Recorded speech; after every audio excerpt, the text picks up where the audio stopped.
không thể ngăn lời, càng không thể để giọt lệ nào được rơi.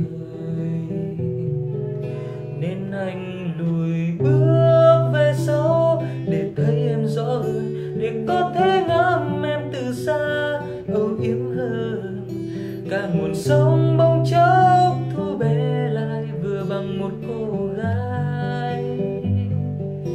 Hay anh vẫn sẽ lặng lẽ kế bên, dù không nắm tay nhưng đường chung mãi mãi.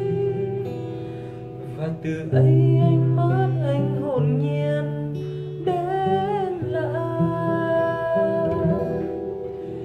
Chẳng một ai có thể cản được trái tim khi đã lỡ yêu rồi.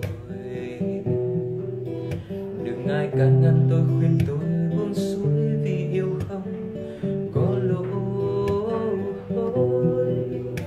Ai cũng ước muốn khao khát được yêu, được chờ mong tới giờ ai nhắc đưa đón buổi chiều.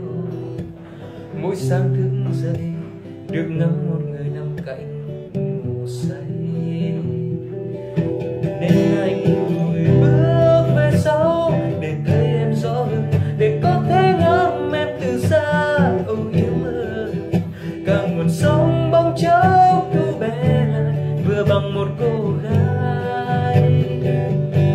Hay anh vẫn sẽ lặng lẽ đứng bên, dù không nắm tay nhưng đường chung mãi mãi. Và từ ấy anh mất anh hồn nhiên đến lạ.